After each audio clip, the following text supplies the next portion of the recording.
اللہ کی رسی تھامے رکھو، اللہ کی رسی تھامے رکھو، اللہ کے بندو اللہ کی رسی تھامے رکھو، اللہ کی رسی تھامے رکھو، تھامے رکھو۔ آ گیا عین لڑائی میں اگر وقت نماز، قبلہ رخ کے زمین بوس ہوئی قوم حجاز، ایک ہی صف میں کھڑے ہو گئے محمود و ایاز، نہ کوئی بندہ رہا اور نہ کوئی بندہ نواز، بندہ و صاحب محتاجو غنی ایک ہوئے، بندہ و صاحب محتاجو غنی ایک ہوئے، تیری سرکار میں پہنچے تو سبھی ایک ہوئے، اللہ کی رسی تھامے رکھو، اللہ کی رسی تھامے رکھو۔ وعمل والده وأتم برنامه وأعظم شانه في حمد ثناء بعد، درود لامحدود نبی اکرم شفیع مکرم رسول محتشم تاجدار قلب و قدم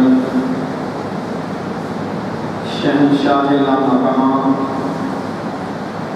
حضور سید الانس والجان، تاجدار انبیاء حبیب الانبیاء شفیع اسرا کے دلہا مالک حرد و سرا، شفیع روز جزا، صاحب صدر علم نشرہ، ذواللسان ماجان دیوان الہوا، ان معاجلہ وحن روحا، جناب احمد مجتبہ محمد مصطفیٰ صلی اللہ تعالی علیہ وسلم کی بارگاہ میں ہدیہ درود پیش کرنے کے بعد نہایت واجب الاحترام سامعین عظیم الشان، میں نے جو قرآن پاک کی آیات مقدسہ کے حصے مختلف جگہوں سے تلاوت کیے ہیں، اللہ تعالیٰ جل مجدہ الکریم نے ارشاد فرمایا وَاعْتَصِمُوا بِحَبْلِ اللَّهِ جَمِيعًا، اللہ کی رسی کو مضبوطی سے پکڑ لو، اللہ کی رسی کو مضبوطی سے پکڑ، جمیعاً اکٹھے ہو کر، جمیعاً کا معنی جماعت بھی ہے کہ تم ایک جماعت کی صورت میں جمع ہو کر اکٹھے ہو کر اللہ کی رسی کو پکڑ لو، وَلَا تَفَرَّقُوا، اور آپس میں فرقہ واریت نہ پھیلاؤ، آپس میں تفرقہ نہ ڈالو، آپس میں گروہ بندیاں نہ کرو، آپس میں گروپنگ نہ کرو، بلکہ ایک اللہ اور اس کے رسول کی فرما برداری کرتے ہوئے اللہ کی رسی کو مضبوطی سے پکڑ لو۔ میں نے کیا کیا کہ اللہ کی رسی کو توجہ میری طرف کرنی پڑے گی، آپ اللہ کی رسی کو بولے سارے، اللہ کی رسی کو سارے نہیں بولتے ہیں، اللہ کی رسی کو مضبوطی سے پکڑ۔ اب آج کے جمعہ میں ہم نے یہ سننا ہے کہ حضرت عمر نے اللہ کی رسی کو کیسے پکڑا تھا، کیونکہ آج 27 ذوالحج ہے اور 26 ذوالحج کو حضرت عمر زخمی ہوئے تھے، کل کا جو دن گزر گیا نا، 26 ذوالحج کو حضرت عمر کو نماز کی حالت میں خنجر مار کے ابو لؤلؤ فیروز نے زخمی کیا تھا، اور 26 ذوالحج سے لے کے یکم محرم کی صبح تک حضرت عمر زخمی رہے، اور انہی زخموں کی وجہ سے یکم محرم کو آپ نے جامع شہادت نوش کی۔ اس لیے اس حوالے سے تھوڑا حضرت عمر فاروق رضی اللہ تعالیٰ عنہ کا بھی میں عرض کرتا ہوں کہ آپ نے اللہ کی رسی کو مضبوطی سے کیسے پکڑا تھا۔ جب تفرقہ پیدا ہو جائے تو پھر نقصان ہوتا ہے. تفرقہ پیدا ہو جائے تو نقصان ہوتا ہے. اللہ کی رسی ہاتھ میں آ جائے تو فائدہ ہی ہے. اور اللہ کی رسی کیا ہے، کون سی ہے؟ حضرت عبداللہ ابن مسعود رضی اللہ تعالیٰ عنہ آپ ارشاد فرماتے ہیں کہ حبل اللہ، اللہ کی رسی، حبل اللہ کا معنی ہے رسول اللہ، یعنی رسول پاک علیہ السلام کے دامن کو مضبوطی سے پکڑ لو، حضور سے جدا نہیں ہونا، حضور کے قدموں میں آ جاؤ، نبی کے غلام بن جاؤ. اس کا معنی یہ ہوا کہ فرقہ وہ بنتا ہے جو حضور کے قدموں سے جدا ہوتا ہے. فرقہ وہ بنتا ہے جو حضور کے قدموں سے جدا ہوتا ہے، اور جو حضور کے قدموں سے لپٹ جاتا ہے وہ فرقہ نہیں رہتا، وہ جماعت بن جاتی ہے. وہ کیا بنتا ہے؟ جماعت بن جاتی ہے. حبل اللہ کا دوسرا معنی حضرت ابو موسیٰ اشعری رضی اللہ تعالیٰ عنہ سے روایت ہے کہ حبل اللہ سے مراد ہے قرآن پاک، یعنی قرآن کی تعلیمات کو لازم پکڑو. جو قرآن کا ہو جاتا ہے وہ فرقے نہیں بناتا، فرقوں میں وہی بٹتا ہے جو قرآن سے جدا ہو جاتا ہے، جو قرآن سے جدا ہو جاتا ہے. تیسرا اس کا معنی حضرت ابو ہریرہ رضی اللہ تعالیٰ عنہ سے روایت ہے، فرماتے ہیں حبل اللہ سے مراد ہے اہل بیت رسول اللہ. حضور کی اہل بیت سے مل جاؤ، ان کے دامن سے وابستہ ہو جاؤ، اہل بیت سے محبت کرو تو پھر فرقہ بندیوں میں نہیں پڑو گے. اور اگر اہل بیت سے جدا ہو جاؤ گے تو پھر تم تفرقے میں بٹ جاؤ گے. فرمایا ایک جماعت بن کے رہو. حبل اللہ کے تین معنی میں نے بیان کیے. حبل اللہ سے مراد رسول اللہ ہے، حبل اللہ سے مراد اہل بیت ہے، حبل اللہ سے مراد قرآن ہے. ان تینوں کو جمع کیا جائے تو اس آیت کا معنی یہ بنتا ہے میرے نبی کے دامن سے، قرآن کے دامن سے اور اہل بیت کے دامن سے مضبوطی سے وابستہ ہو جاؤ. ان چیزوں کو مضبوطی سے تھام لو، پھر تمہیں فرقوں میں بٹنے کی ضرورت ہی کوئی نہیں ہے. ایک جماعت جب بن جاؤ گے تو میرے آقا نے فرمایا ید اللہ علی الجماعہ، جو جماعت بن جاتی ہے اللہ کا دست قدرت ان کے سر پہ ہوتا ہے، اللہ کی رحمت کا ہاتھ ان کے سر پہ ہوتا ہے. فرمایا وَاعْتَصِمُوا بِحَبْلِ اللَّهِ جَمِيعًا، اللہ کی رسی کو مضبوطی سے پکڑ لو. میرے نبی نے فرمایا لوگوں یہ قرآن اللہ کی رسی ہے، قرآن اللہ کی، جس کا ایک سرا زمین پہ لٹک رہا ہے اور ایک سرا رحمان کے ہاتھ میں ہے، اللہ کے دست قدرت میں ہے، دوسرا سرا تمہارے ہاتھ میں ہے. اگر مضبوطی سے دیکھیں نا، ایک بندہ کنویں میں اترے، مثال کے طور پہ کنویں میں گندگی ہو، کتا مر جائے، گدھا مر جائے، اب اس کو پار کرنے کے لیے اس کو نکالنا پڑے گا. اب بندہ کنویں میں اترے اور کنویں کی رسی اس کے ہاتھ میں ہو تو بندہ گر سکتا ہے کنویں میں؟ بولیے، جب رسی اس کے ہاتھ میں ہوگی تو جتنا بھی گہرائی میں اترے وہ کبھی بھی اس میں ڈوبے گا نہیں. تو فرمایا تم بھی جہنم کے گڑھوں میں گرنے والے ہو، اللہ کی رسی کو مضبوطی سے پکڑ لو. جہنم کی گہرائی میں جانا تمہارا مقدر ہو ہی نہیں سکتا. جب ہاتھ میں اللہ کی رسی ہوگی تو اللہ تعالیٰ تمہیں نجات کا ذریعہ ضرور عطا فرمائے. فرمایا اللہ کی رسی کو مضبوطی سے، اور اس رسی کو مضبوطی سے پکڑا تھا میرے عمر فاروق رضی اللہ تعالیٰ. حضرت عمر فاروق کیونکہ سیرت ان کی بھی بیان ہونی ہے ساتھ ساتھ، اور 26 ذوالحج کو آپ زخمی ہوئے تھے، آج 27 ذوالحج ہے. حضرت عمر فاروق رضی اللہ تعالیٰ نے اللہ کی رسی کو مضبوطی سے پکڑ لیا اور قرآن کی وجہ سے پکڑا. اس کی وجہ سے بھائی وہ قرآن تھا جس کو سن کے عمر کا دل بدلا. قرآن سن کے حضرت عمر کا گھر سے شہید کرنے آئے تھے حضور علیہ السلام کو. رستے میں پتہ چلا بہن بھی مسلمان ہو گئی ہے. گھر آئے واقعہ آپ نے سن رکھا ہے. قرآن سنا تھا ما انزلنا علیک القرآن لتشقی، یہ قرآن بڑے بڑے سخت دلوں کو نرم کر دیتا ہے. قرآن بڑے بڑے سخت دلوں کو، اللہ فرماتا ہے قرآن میں وجلت قلوبہم اذا ذکر اللہ وجلت قلوبہم. اللہ فرماتا ہے جب نیک صفت انسانوں کے سامنے ہمارا قرآن پڑھا جاتا ہے نا، ان کے دل درس جاتے ہیں.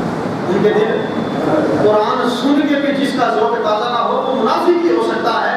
مومن وہ ہوتا ہے قرآن سنتا جائے اس کا ایمان تازہ ہوتا ہے. تو حضرت عمر فاروق قرآن کی وجہ سے حضور کے قدموں میں آئے تھے.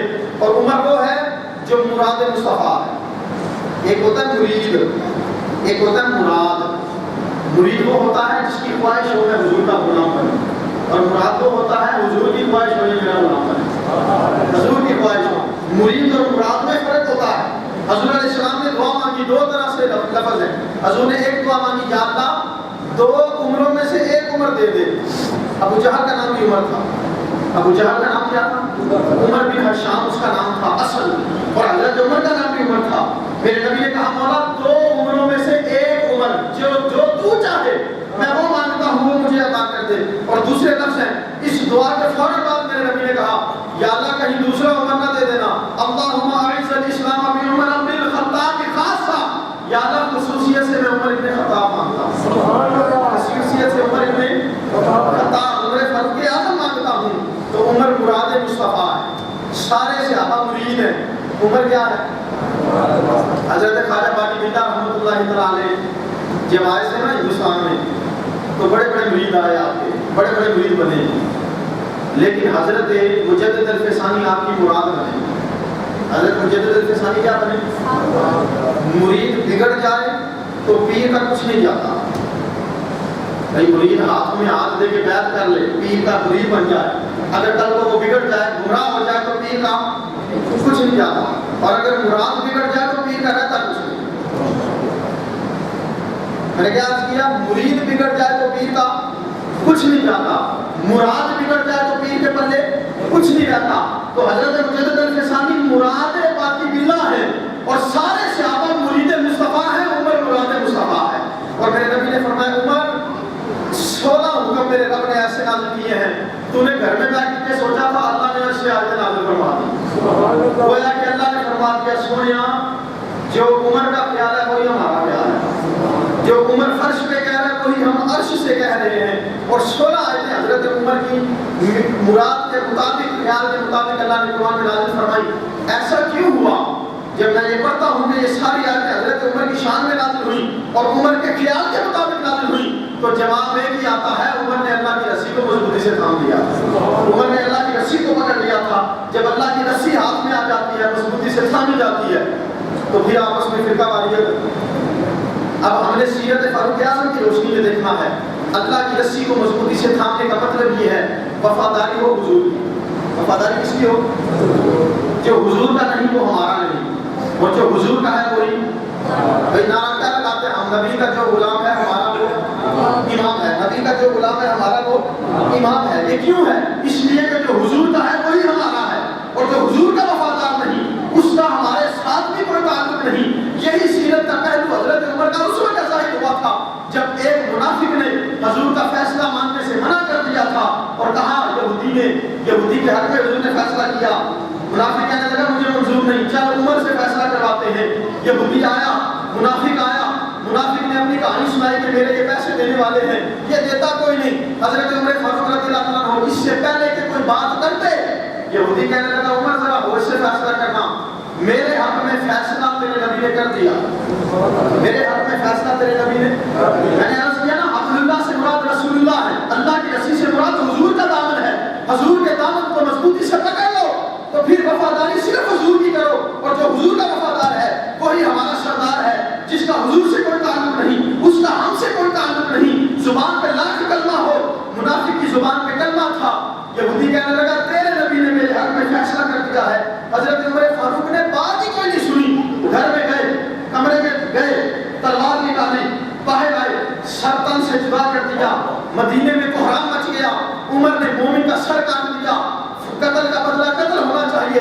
حضور کی بارگاہ میں آئے، سونیا عمر نے ایک مومن کو قتل کر دیا ہے، اس کا بدلہ سر کے بدلے سر کاٹو۔ اب عمر کا ابھی حضور خاموش تھے، ابھی خیال عمر کا تھا کہ پتہ نہیں وہ مومن تھا بھی یا نہیں تھا۔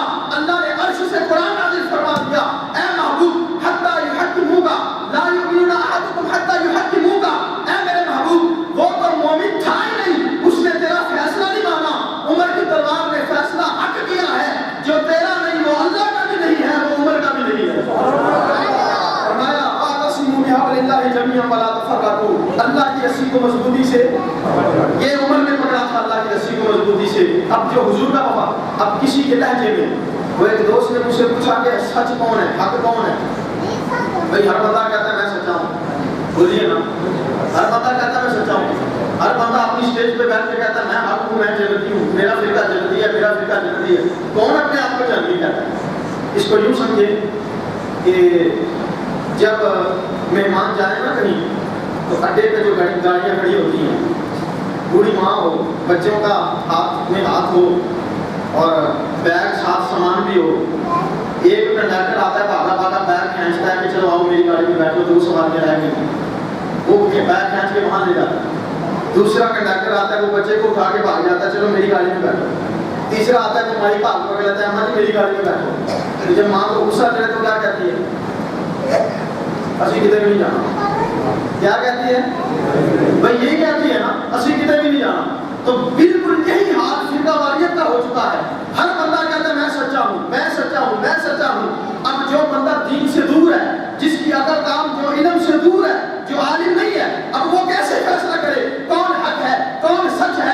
تو حضرت امام فخر الدین رازی رحمۃ اللہ علیہ نے اسی آیت کی تفسیر میں فرمایا حبل اللہ سے مراد دامن رسول ہے، حبل اللہ سے مراد دامن اہل بیت ہے، حبل اللہ سے مراد قرآن کریم کی تعلیمات ہیں. فرمایا جس کے فرقے کو حق دیکھنا ہو ان تین آئینوں میں پرکھا کرو. جس کے ہاتھ میں دامن مصطفیٰ ہوگا، جس کے ہاتھ میں دامن اہل بیت ہوگا، جس کے ہاتھ میں دامن قرآن ہوگا، وہ حق ہے اور وہی اللہ نے جنت میں عطا فرمائے گا، اسی کو جنت میں بھیجے گا، وہی جنتی ہوگا. فرمایا اللہ کی رسی کو مضبوطی سے تھامے رکھو. آپس میں فرقہ جب رسی ہاتھ میں نہیں آئی تھی نا عمر کے، اس وقت عمر کو کوئی پوچھتا ہی نہیں تھا. اس وقت عمر کو کوئی حضرت عمر خود فرماتے ہیں لوگوں میرا حال یہ تھا، میرے باپ نے مجھے 5 اونٹ دیے تھے جانور کہ انہیں لائن میں سیدھا کھڑا کر. فرماتے آگے والے کو سیدھا کرتا پیچھے ٹیڑھا ہو جاتا، پیچھے والے کو لائن میں کھڑا کرتا آگے والا ٹیڑھا ہو جاتا. میرے باپ نے مجھے تھپڑ مارا. اتنا بڑھیا جوان ہے، پہلوان آدمی ہے، نوجوان ہے، تیری پہلوانی کے لوگ نعرے لگاتے ہیں اور 5 جانور بھی تجھ سے سیدھے نہیں ہوتے. فرماتے لوگوں میں جوان تھا، پہلوان تھا، میرے نام کا دبدبہ تھا، اس کے باوجود 5 جانور مجھ سے سیدھے نہیں ہوتے تھے. آج میں بوڑھا ہو گیا ہوں، میرے جسم میں نقاہت آ گئی ہے، میری کمر جھکنے والی ہے، میرے چہرے پہ جھریاں پڑ گئی ہیں، میرے ہاتھ کانپتے ہیں. جوان تھا تو جانور سیدھے نہیں ہوتے تھے، آج بوڑھا ہوں، 25 لاکھ مربع میل کے انسان بھی مجھ سے سیدھے ہو گئے ہیں. تو یہ کیسے ہوئے؟ فرمایا عمر کے ہاتھ میں اللہ کی رسی آ گئی تھی. عمر کے ہاتھ میں اللہ کی واعتصموا بحبل اللہ جميعا ولا تفرقوا، اللہ کی رسی کو مضبوطی سے تھامے رکھا تھا. اور یہی وجہ تھی. یہ واقعہ تو آپ نے سن رکھا ہوگا کہ حضرت امام حسین نے کہا تھا عمر ہمارا نوکر ہے. حضرت امام حسین نے کہا.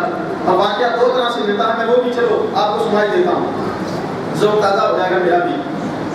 حضرت امام فخر الدین رازی روایت فرماتے ہیں اور ملا رومی نے مسنوی میں لکھا، فرماتے ہیں حضرت عمر بیٹھے تھے منبر رسول پہ، جب رسی ہاتھ میں آ گئی تو اس وقت کیا حال ہوا عمر کا؟ فرماتے ہیں منبر رسول پہ بیٹھے تھے، حضرت امام حسین گلی میں مسجد نبوی کے سامنے جو گلی تھی نا، بچوں کے ساتھ کھیل رہے تھے. بچپن تھا حضرت امام حسین کھیل رہے تھے. حضرت عمر خطبہ دے رہے تھے، دن تھا جمعے کا، مسلمانوں کا اجتماع تھا اور بچے گلی میں کھیل رہے تھے. حضرت امام حسین کے ساتھ حضرت عبداللہ ابن عمر جو عمر کے بیٹے تھے وہ بھی کھیل رہے تھے. مولا رومی فرماتے ہیں حضرت عمر خطبہ دے رہے تھے، حضرت امام حسین کو پتہ نہیں کیا ذوق آ گیا، دیکھا کہ خلیفۃ المسلمین بیٹھے اور سارے صحابہ ان کے گرد ہیں. امام حسین کو ذوق چڑھا چلو میں بھی بیٹھوں اور سارے غلام بھی میرے گرد بیٹھے. وہ ہوتا ہے نا بچے بڑوں کے دیکھ دیکھ کے خود بھی ان طرح کام کرتے ہیں. حضرت امام حسین نے دیکھا عمر بیٹھا ہے اور سارے ارد گرد جمع ہیں، چلو میں بھی سب بچوں کو جمع کر لیتا ہوں. عمر نے مسجد میں کیے ہوئے تھے، حسین نے گلی میں کر لیے. باہر گلی میں امام حسین آواز دے رہے ہیں بچوں کو، آؤ بھائی تو بھی ادھر آ، اے فلاں تو بھی ادھر آ، اے تو بھی ادھر آ، اے فلاں تو بھی ادھر آ، اے فلاں تو بھی ادھر آ، عبداللہ تو بھی ادھر آ، عبید اللہ تو بھی ادھر آ، طلحہ بن زبیر تو بھی ادھر آ. سب کو جمع کر لیا، اکٹھے کر لیا. امام حسین درمیان میں. سب نے کہا حسین کیا بات ہے؟ امام حسین نے فرمایا وہ جو اندر منبر پہ بیٹھا ہے کون ہے؟ وہ جو منبر پہ بیٹھا ہے کون ہے؟ سب کہنے لگے وہ عمر ہے، خلیفۃ المسلمین ہے. حضرت امام حسین مسکرا کے کہنے لگے خلیفہ بعد میں ہوگا، پہلے ہمارا نوکر ہے، پہلے ہمارا. دعا کرو قیامت کے میدان میں حسین ہمارا بھی نام لے کے کہتے ہیں یہ میرا نوکر ہے. کیونکہ حسین کی زبان سے جب سند مل جائے تو پھر جہنم اس کا مقدر ہو ہی نہیں سکتی، جہنم حرام کر دیتا ہے اللہ اس پر. حضرت امام حسین نے فرمایا خلیفہ بعد میں ہوگا، عمر بعد میں ہوگا، فاروق اعظم بعد میں ہوگا، پہلے حسین کا نوکر ہے، پہلے حسین کا نوکر ہے. اب بات ختم ہو گئی، بچپنا تھا کھیل رہے تھے آپس میں، بات ختم ہو گئی، جمعہ ختم ہو گیا. رات کو حضرت عمر گھر گئے ابن عمر بچے تھے گھر میں بیٹھے ہوئے تھے. وہ ہوتا ہے نا گھر میں بچوں سے ماں باپ پوچھتے ہیں آج سارا دن کہاں گزارا, وہ سارے دن کی خبر لیتے ہیں کہ تم نے کہاں کہاں کھیلا, کہاں گیا تھا, کہاں سے آیا. اس طرح ہوتا ہے کہ آج بھی ہو. حضرت عمر نے پوچھ لیا بیٹا تو سارا دن کہاں رہا, آج جمعے کا دن تھا مسجد میں نظر نہیں آیا. حضرت عبداللہ ابن عمر قدم چوم کے کہنے لگے ابا جی میں مسجد میں جانے سے بھی زیادہ ثواب کا کام کر رہا تھا, مسجد میں جانے سے بھی زیادہ ثواب کا کام کر رہا تھا. نماز تو فرض ہی نہیں مجھ پہ, مسجد میں جانے سے زیادہ ثواب. کہا کیا؟ فرمایا آج میں حسین کے ساتھ کھیل رہا, آج حسین کے ساتھ اللہ کی رسی ہاتھ میں آئے تو حسین کے غلام بچے بھی نسلیں بھی حسین کی غلام بنتی ہیں. اور اگر اہل بیت سے بغض رکھنے والا ہو اور اس کے لہجے میں اہل بیت کا بغض محسوس ہوتا ہو تو پھر سمجھو اللہ کی رسی اس کے ہاتھ میں نہیں آئی. میرے نبی نے فرمایا اہل بیت, قرآن اور دامن مصطفیٰ, ان تینوں چیزوں کو ہاتھ میں مضبوطی سے پکڑ لو, اللہ کی رسی تمہارے ہاتھ میں ہوگی اور جہنم سے بچ جاؤ گے. حضرت عبداللہ کہنے لگے ابا جی حسین کے ساتھ کھیل رہا. اب جب بات آئی نا تو وہ بات بھی یاد آ گئی امام حسین والی. کہنے لگے ابا جی پتہ ہے آج گلی میں ایک بچہ تھا, دو طرح سے واقعہ ہے نا امام مولانا روم نے لکھا ہے. امام حسین حضرت عبداللہ کہنے لگے ابا جی پتہ ہے آج نا آپ جمعہ پڑھا رہے تھے, خطبہ دے رہے تھے, تو گلی میں ایک چھوٹے سے بچے نے کہا تھا یہ ہمارا نوکر ہے, یہ ہمارا نوکر ہے. حضرت عمر فاروق ایک لگا کے لیٹے ہوئے تھے, یوں اپنے ہاتھوں کو گردن کے پیچھے کر کے چارپائی پہ لیٹے ہوئے تھے. حضرت عبداللہ پاؤں کی طرف بیٹھے تھے اور کہا ابا جی ایک بچے نے کہا عمر ہمارا نوکر ہے. حضرت عمر فاروق رضی اللہ تعالیٰ عنہ آپ مسکرا پڑے, خاموش رہے. حضرت عبداللہ کہنے لگے ابا جی پوچھو بھی نہیں کہا کس نے ہے, پوچھو بھی نہیں کہا کس نے. حضرت عمر نے کہا بتا دے کس نے کہا. کہا حسین نے کہا. کس نے کہا ہے؟ امام حسین. اب رسی تھی عمر فاروق کے ہاتھ میں اللہ کی اور مضبوطی سے تھام رکھی تھی, دامن اہل بیت ہاتھوں میں موجود تھا. حضرت عمر فاروق رضی اللہ عنہ اچھل کے کھڑے ہوئے اور ہاتھ نکالے اپنے گردن سے اور بیٹھ گئے اور کہا کیا کہا تھا حسین نے. حضرت عبداللہ کہنے لگے حسین نے کہا تھا عمر ہمارا نوکر ہے. حضرت عمر فاروق نے کہا نہیں ایسے نہیں, بتا حسین کی یہ بات کس نے سنی ہے. کہا جتنے گلی میں بچے تھے سب نے سنی ہے. کہا بتا حسین نے کس طرح اشارہ کیا تھا. کہا اس طرح اشارہ کیا تھا. فرمایا ایسے نہیں, کاغذ اور قلم لے جا, حسین کے قدموں میں جا کے بیٹھ جا اور کہا حسین جو دل کو بات کہی تھی آج کاغذ پہ لکھ کے دو, کاغذ پہ لکھ کے دو. حضرت عبداللہ بھاگے بھاگے گئے, کاغذ ہاتھ میں ہے, دروازے پہ دستک ہے. امام حسین باہر آئے, حضرت عبداللہ کو پوچھا عبداللہ کدھر آیا ہے. حضرت امام حسین کی بارگاہ میں کہنے لگے وہ جو آپ نے بات کی تھی نا دن کو وہ ذرا لکھ دو. کہا کون سی بات. کہا وہ جو کھیلنے میں آپ نے کہی تھی. کہا بات تو بتا کیا ہے. کہا آپ کی زبان سے نکلا تھا وہ جو منبر پہ بیٹھا ہے ہمارا نوکر ہے, وہ جو منبر پہ بیٹھا ہے ہمارا نوکر ہے. حضرت امام حسین نے کہا یہ میں نے تو نہیں کہا, میں نے تو اپنے ابا جی علی سے سنا, انہوں نے کہا تھا حسین ہمارا نوکر ہے. کہا مجھے لکھ کے دو. حضرت امام حسین رضی اللہ تعالیٰ عنہ نے کاغذ پہ لکھ دیا بسم اللہ الرحمن الرحیم, اللہ کے عاجز بندے حسین کی طرف سے عمر کو سلام, اور نیچے لکھا حسین ہمارا غلام ہے, فقط حسین ابن علی, فقط حسین ابن, یہ لکھ دیا. لپیٹا امام حضرت عبداللہ نے, بھاگے بھاگے گئے, جا کے کہا ابا جی حسین لکھ دیا ہے, عمر ہمارا غلام ہے. حضرت عمر فاروق روتے تھے, خط کو چوم کے آنکھوں سے لگاتے تھے اور کہتے تھے بچوں جب میں مر جاؤں تو میری وصیت یاد رکھنا, میرے کفن کے سینے کی طرف اس پرچی کو رکھ دینا. جب فرشتے آ کے پوچھیں گے عمر تیرا رب کون ہے, تیرا نبی کون ہے, تیرا دین کیا ہے, تو میں پرچی نکال کے دکھا دوں گا کہ فرشتوں مجھے ہوش سے سوال کرنا, میں حسین کا نوکر ہوں, حسین کا نوکر ہوں جسے مل گیا کملی والے کا دامن. یہ درس دیا حضرت عمر فاروق نے. فرمایا جس کے ہاتھوں میں اللہ کی رسی آ جاتی ہے پھر اس کا ذوق کیا ہوتا ہے. جسے مل گیا کملی والے کا دامن, اسے تو جہاں کا خزانہ ملا ہے, بھلا باغ جنت کو وہ کیا کرے گا. مدینے میں جس کو ٹھکانہ ملا ہے اور نمازیں پڑھے جا, اذانیں دیے جا, شب و روز سجدوں پہ سجدے کیے جا, نمازیں اسی کی, اذانیں اسی کی جسے پنجتن کا گھرانہ ملا.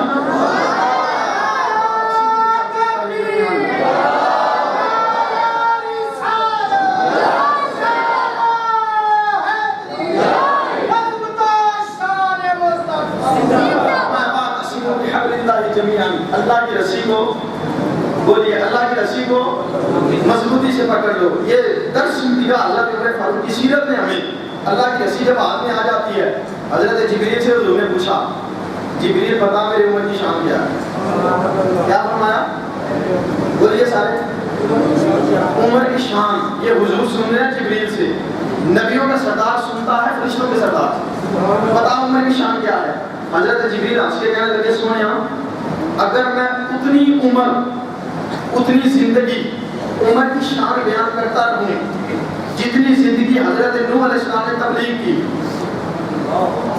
جتنی زندگی حضرت نوح علیہ السلام نے تبلیغ کی, اگر میں اتنی زندگی عمر کی شان بیان کرتا ہوں رب کی عزت کی قسم ہو ہی نہیں سکتی. عمر کی شان پھر سے بیان پتہ ہے حضرت نوح علیہ السلام کتنا عرصہ رہے؟ 950 سال. 950 سال حضرت نوح علیہ السلام نے تبلیغ کی تھی اپنی امت کو. تو حضرت جبریل کہتے ہیں سونے اگر 950 سال عمر کی شان بیان کروں پھر بھی بیان نہیں ہو سکتی.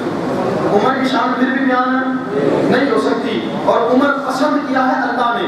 عمر کو پسند کس نے کیا ہے؟ اللہ نے. دیکھیں نا حضرت عمر فاروق رضی اللہ عنہ حضور فرماتا ہے لو کان بعدی نبی لکان عمر بن الخطاب. فرمایا اگر میرے پاس کوئی نبی ممکن ہوتا تو میرا عمر نبی ہوتا. یعنی جو گر نبیوں والے ہوتے ہیں, جو خصوصیت نبیوں والی ہوتی ہے وہ ساری عمر میں موجود ہے. فرمایا عمر میں وہ صفت موجود ہے کہ اگر میرے پاس کوئی نبی ممکن ہوتا تو میرا عمر بولے میرا عمر. اور اللہ کی رسی پکڑنے کا شان یہ بھی نہیں کہ اب پانی پر بھی حکومت ہے حضرت عمر کی. 4 عناصر اللہ نے پیدا کیے, ساری کائنات کو 4 عناصر سے بنایا, پانی مٹی ہوا اور آگ. یہ 4 چیزیں ہیں نا, حقیقت اصل تو یہ 4 چیزیں ہیں. پانی پر بھی حکومت ہے حضرت عمر کی. دریا نیل خشک ہو جاتا ہے, حضرت سعد بن ابی وقاص رکا لکھتے ہیں کہ دریا نیل خشک ہو گیا, ہر سال ایک جوڑا لیتا ہے جوان کنوارا تو پھر چلتا ہے. حضرت عمر فاروق رضی اللہ تعالیٰ عنہ نے اسی خط کی بیک پہ لکھا دریا نیل کے نام خط عمر کی طرف سے, اور لکھا اگر تو اللہ کے حکم سے چلتا ہے تو پھر جاری رہ, اور اگر تو اپنی مرضی سے چلتا ہے تو پھر رک جا. اور ایک جملہ یہ لکھا, فرمایا اگر تو چلتا ہے تو چل, اور اگر جوڑا لے گا اور نہیں چلے گا تو سن, عمر کی طرف سے تجھے اللہ کی زمین میں آنے کی اجازت نہیں. عمر کی طرف سے اللہ کی زمین میں آنے کی اجازت. یہ کیا حکومت کر رہے ہیں؟ کیوں؟ اس لیے کہ اللہ کی رسی عمر کے آدمی ہے. اللہ کی رسی عمر کے, اللہ کی رسی آدمی نہ وہ فرقہ بندیاں ہوتی ہیں, وہ جھوٹا, وہ جہنمی, وہ جہنمی, وہ جہنمی, وہ جہنمی. اللہ کی رسی نہ ہو, اور اگر اللہ کی رسی ہاتھ میں ہو تو بندہ کہتا ہے کہ میں کوچی, میں نہیں ہوں تو ہی توں تے اولے لے بس میرے, میں دھرتی تو امبر چنا قدمی پہنیا تیرے. پھر فنا آ جاتی ہے بندے کے اندر, اپنی انا ختم ہو جاتی ہے اگر اللہ کی رسی ہاتھ میں ہو. حضرت عمر فاروق نے فرمایا عمر تجھے اللہ کی زمین میں اجازت نہیں دے گا چلنے کی. حضرت سعد بن ابی وقاص فرماتے ہیں ہم گئے دریا نیل میں وہ خط پھینکا, واپس آئے, پہلے جہاں جہاں سے چلتا تھا 6 گز خود سے اونچا ہو کے دریا نیل چلنے لگا. پانی پر حکومت کس کی؟ بولیے عمر فاروق رضی اللہ عنہ. پانی پر حکومت کون کر رہا ہے؟ بولو نا سارے, حضرت عمر فاروق رضی اللہ عنہ. دوسری چیز کیا ہوتی ہے؟ مٹی. یہ 4 عناصر ہیں, آگ, ہوا, پانی اور مٹی. پانی پر حکومت ہے حضرت عمر کی. دریا نیل چلتا ہے آپ کے حکم سے. اب زمین مدینے کی ہے, زلزلہ آ گیا, حضرت عمر نے دورہ مار کے کیا کہا تھا؟ فرمایا رک جا, تجھ پر اللہ کا عمر موجود ہے, تجھ پر اللہ کا عمر موجود ہے. زمین رکی تھی کہ نہیں رکی تھی؟ زلزلہ رک گیا تھا نا. تو مٹی پر بھی حکومت کس کی ہے؟ بولیے کس کی ہے؟ پانی پر بھی حکومت عمر کی, مٹی پر بھی حکومت. تیسری چیز ہے ہوا. آپ مدینے میں ممبر رسول پہ بیٹھے ہیں, 3200 میل, کراچی سے بھی لمبا سفر ہے, 3200 میل دور, دوربین کوئی نہیں, مائک کوئی نہیں, سیٹلائٹ کوئی نہیں, کسی قسم کا کوئی معاملہ سائنسی دور نہیں ہے. حضرت عمر ممبر رسول پہ بیٹھے ہیں, حضرت ساریہ نہامت کے مقام پہ پہاڑ کے اولے پہ دشمن سے حملہ کر رہے ہیں, جنگ کر رہے ہیں. پہاڑ کے پیچھے دشمن چھپا ہوا ہے کہ ساریہ صحابہ جو ہے کہ پہاڑ کو چھوڑیں اور ہم ان پر حملہ کریں. حضرت عمر ممبر رسول پہ بیٹھے مدینے میں خطبہ دے رہے تھے.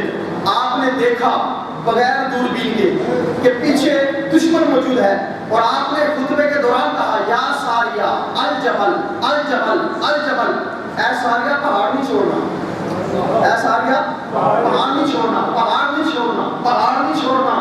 حضرت عمر نے خطبہ مکمل کر لیا, صحابہ نے تاریخ اور وقت لکھ لیا.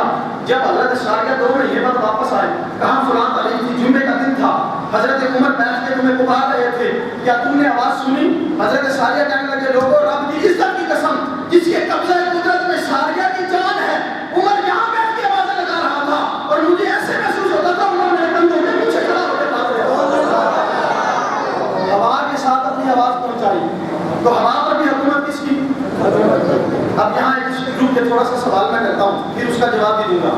سوال یہ ہے وہ جو پہاڑ کے اولے پہ دشمن سے لڑ رہے تھے کون تھے؟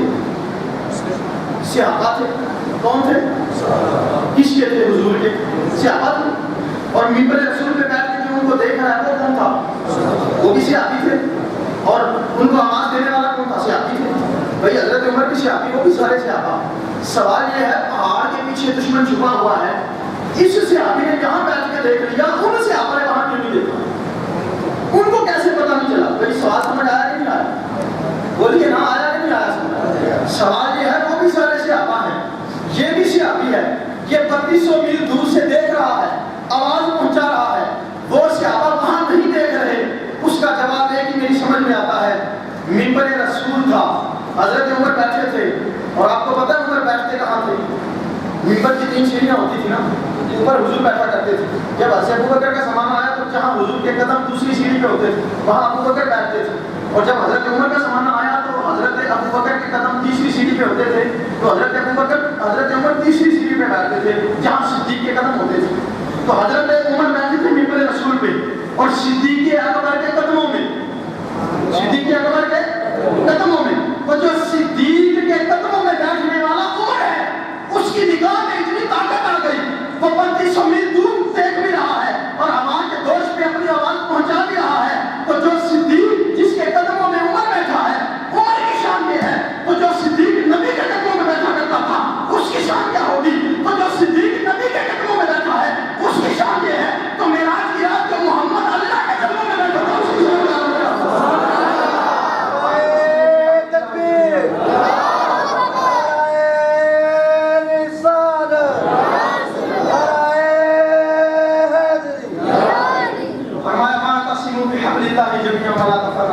اللہ کی رسی کو تو کتنی چیزیں ہو گئی تھیں. پانی پر بھی عمر کی حکومت، مٹی پر بھی عمر کی حکومت، ہوا پر بھی عمر کی حکومت. چوتھا آنسر کیا ہے؟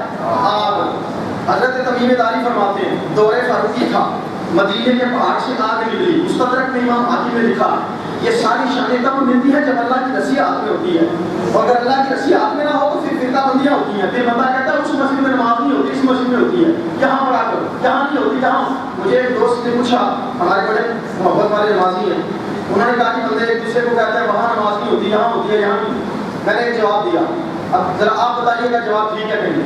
میں نے کہا نہ تو میرے پاس ڈگری ہے کہ جو میرے پیچھے نماز پڑھے گا اس کی قبول ہوگی، نہ کسی اور مولوی کے پاس ڈگری ہے کہ جو اس کے پیچھے نماز پڑھے گا اس کی قبول ہوگی. بتائیے ہے کسی مولوی صاحب میں ضرورت اتنی جو لکھ کے دے سکے کہ جو میرے پیچھے پڑھے گا اس کی قبول ہوگی؟ بولیے بھائی ڈگری تو کسی کے پاس بھی نہیں، میرے پاس بھی نہیں ہے، تو جو میرے پیچھے پڑھے گا اس کی قبول ہوگی. ہاں فرض ادا ہو جائے گا، قبول ہو نہ ہو یہ مالک کی مرضی ہے. وہ 2 نشانیاں میں آپ کو سنا دیتا ہوں کہ قبول کس کس کی ہوتی ہے.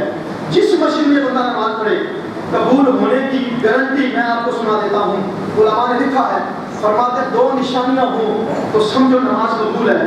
پہلی نشانی یہ ہے اگر ایک کے بعد دوسری کی توفیق ملے تو سمجھو پہلی قبول ہوگی. اگر فجر کے بعد ظہر کی توفیق مل جائے تو سمجھو فجر کی قبول ہو گئی. کیونکہ جس کی قبول نہیں ہوئی ہوتی اللہ اسے دوسری کی توفیق بھی نہیں دیتا.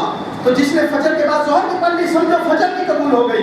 اگر ظہر کے بعد عصر کی پڑھ لی سمجھو ظہر کی قبول ہو گئی. ایک کے بعد دوسری کی توفیق ملے سمجھو پہلی قبول ہے. دوسری نشانی یہ ہے بندہ جب پڑھ کے فارغ ہو اس کا دل مطمئن ہو کہ میری قبول ہو گئی. یہ 2 نشانیاں جہاں موجود ہوں گی وہاں نماز ہو جائے گی، وہاں نماز، لیکن قبول وہاں ہی ہوگی. اور دل بھی اطمینان وہاں رکھے گا جہاں رسول اللہ کا دامن، اہل بیت کا دامن، قرآن کی تعلیمات کو مضبوطی سے پکڑے رکھا ہوگا اور اللہ کی رسی کو مضبوطی سے تھام لیا ہوگا. اللہ سے محبت ہو، اللہ کے رسول سے محبت ہو، صحابہ سے محبت ہو، اولیاء سے محبت ہو، اہل بیت کا ادب ہو، یہ ساری تعلیمات پہ عمل کرنے والا ہو. نام جو بھی رکھ لے اللہ اسے جنتی بنائے گا. نام جو بھی رکھ لے اپنا اللہ اسے جنت عطا فرمائے گا. تو میں نے کیا عرض کیا، آگ آ گئی مدینے سے باہر نکلی. حضرت تمیم داری فرماتے ہیں عمر کے پاس آئے لوگ آگے آگے، عمر فصلیں جل رہی ہیں، فصلیں ختم ہو رہی ہیں، آگ جلا کے راکھ کر رہی ہے سب کچھ. شفقت کیجیے. حضرت عمر نے رومال پکڑا ہوا تھا ہاتھ میں، پسینہ آیا، گرمی کا موسم. حضرت عمر نے اسی رومال سے پسینہ صاف کر لیا. پسینہ صاف کر کے آپ نے دیا تمیم داری کو رومال، کہا جا آگ کو یہ رومال دکھا دے. حضرت تمیم داری فرماتے ہیں میں بھاگا بھاگا گیا، آگ کے سامنے رومال کیا اور کہا اے آگ ذرا ہوش سے آگے بڑھنا.